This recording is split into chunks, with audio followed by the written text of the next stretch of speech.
السلام علیکم ورحمۃ اللہ۔ ترجمہ تفسیر القرآن الکریم، سبق نمبر 121،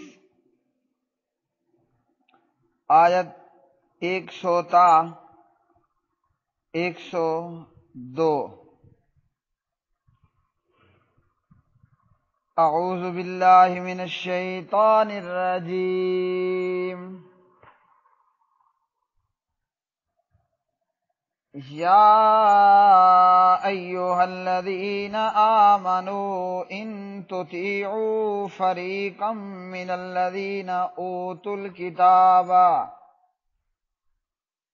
الکتاب یردوکم بعد ایمانکم کافرین،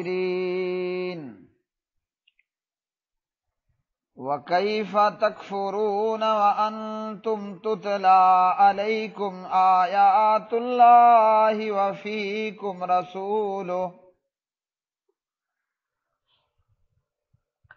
وَمَنْ يَعْتَصِمْ بِاللَّهِ فَقَدْ هُدِيَ إِلَى صِرَاطٍ مُسْتَقِيمٍ۔ یا ایہا الذین آمنوا اتقوا اللہ حق تقاتہ ولا تموتن الا وانتم مسلمون۔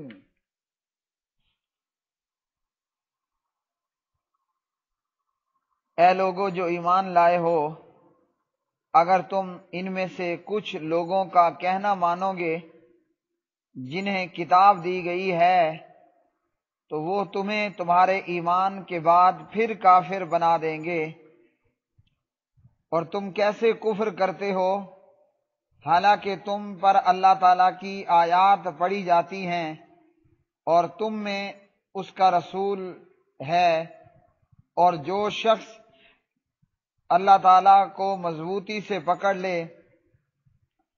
یقیناً اسے سیدھے راستے کی طرف ہدایت دی گئی۔ اے لوگو جو ایمان لائے ہو، اللہ تعالیٰ سے ڈرو جیسا اس سے ڈرنے کا حق ہے، اور تم ہرگز نہ مرو مگر اس حال میں کہ تم مسلم ہو۔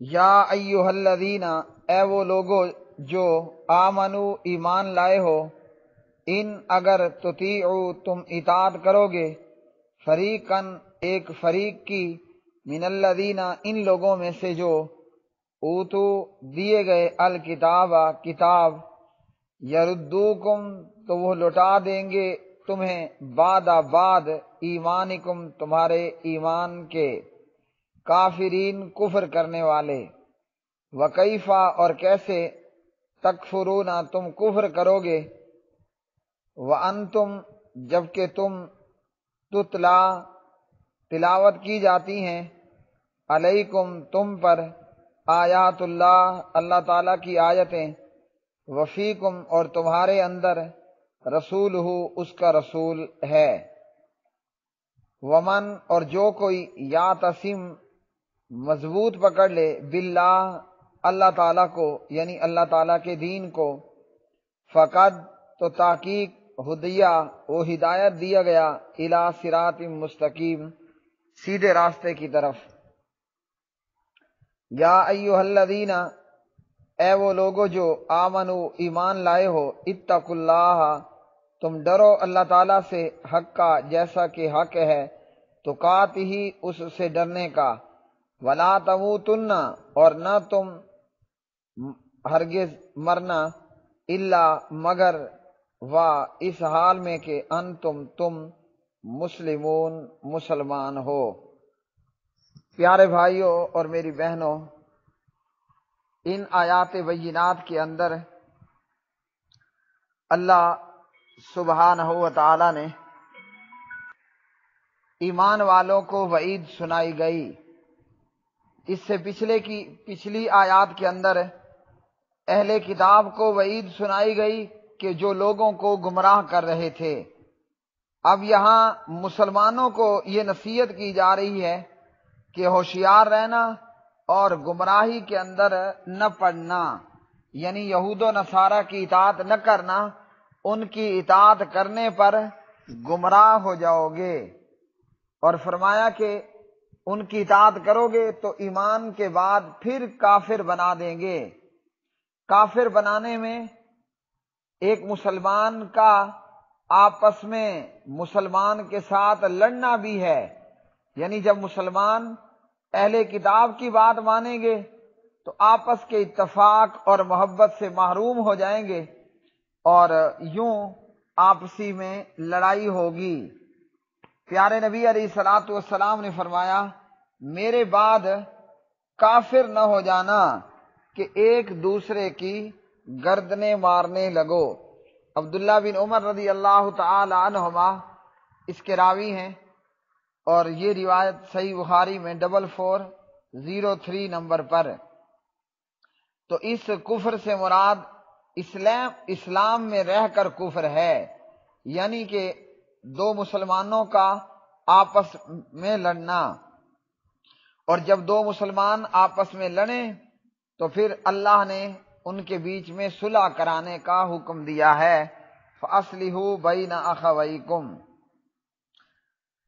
اسی طرح اللہ رب العالمین نے ان آیات میں فرمایا تم کیسے کفر کرتے ہو حالانکہ تم پر تو اللہ تعالیٰ کی آیات پڑھی جاتے ہیں اور تم میں اللہ کا رسول بھی موجود ہے۔ تو اس آیت کے تعلق سے ابن عباس رضی اللہ عنہما فرماتے ہیں جاہلیت کے اندر اوس اور خزرج کے درمیان لڑائی رہا کرتی تھی۔ ایک دفعہ یہ دونوں قبیلوں کے لوگ بیٹھے تھے تو انہوں نے آپس میں جو کچھ ہوا تھا اس کا ذکر ہوا، تو اس کا ذکر چھڑنے پر یہ دونوں پھر غصے میں آئے اور ایک دوسرے کے مقابلے میں تلواریں لینے کے لیے اٹھے۔ اس پر اللہ رب العالمین نے یہ آیت اتاری تم کیسے کفر کرتے ہو کہ حالانکہ تم پر آیات پڑھی جاتی ہیں، مطلب کہ جب قرآن پر تمہارا ایمان ہے، جب تم مسلمان ہو تو پھر یہ مسلمان کا مسلمان سے لڑنا یہ مسلمان کے لائق نہیں ہے، اور تمہارے اندر اس کا رسول موجود ہے۔ اللہ تعالیٰ کے پیارے نبی صلی اللہ علیہ وسلم کا موجود ہونا کہ وہ صحابہ کے اندر موجود تھا، آپ صلی اللہ علیہ وسلم موجود تھے، اب پیارے نبی علیہ السلام موجود نہیں ہیں۔ اللہ کا قرآن اور پیارے نبی علیہ الصلوۃ والسلام کی سنت، سیرت اور حدیث ضرور ہمارے اندر موجود ہے۔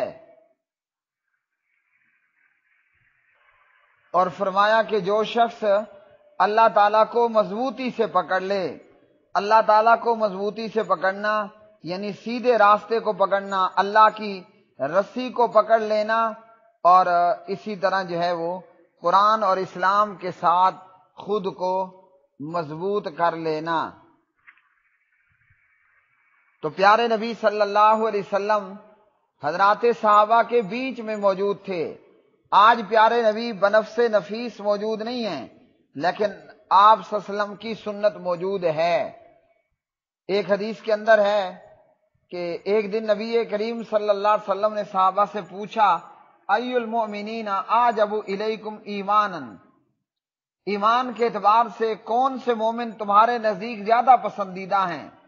صحابہ نے کہا الملائکہ، فرشتے۔ آپ نے فرمایا وَكَيْفَ لَا يُؤْمِنُونَ وَهُمْ عِندَ رَبِّهِمْ، کہ وہ ایمان ملائکہ ایمان کیوں نہ لائیں جبکہ وہ تو اللہ تبارک و تعالیٰ کے پاس ہیں؟ تو پھر صحابہ کرام رضوان اللہ علیہم اجمعین نے عرض کی کہ حضرات انبیاء علیہم الصلاۃ والسلام۔ تو پیارے نبی علیہ الصلاۃ والسلام نے فرمایا وَكَيْفَ لَا يُؤْمِنُونَ وَالْوَحْيُ يَنزِلُ عَلَيْهِمْ، کہ حضرات انبیاء کرام کیوں ایمان نہ لائیں جبکہ ان پر تو وحی نازل ہوتی ہے؟ تو پھر صحابہ کرام رضوان اللہ علیہم اجمعین نے فرمایا فَنَحْنُ، کہ ہم۔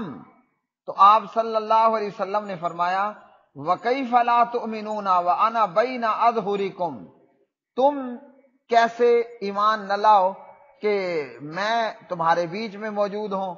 تو پھر صحابہ کرام نے کہا اس کے بعد کہ اب آپ ہی بتائیں کون سے لوگ ایمان کے اعتبار سے زیادہ پسندیدہ ہیں؟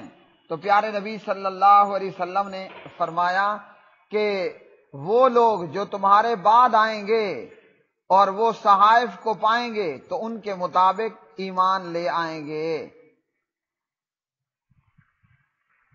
اس روایت کے اندر ضعف ہے، یعنی یہ روایت سندن ضعیف ہے، اور اسی طرح اسی موضوع کے تعلق سے ایک صحیح حدیث کے اندر بھی یہ بات موجود ہے مسند احمد میں، اور اس کی سند صحیح ہے۔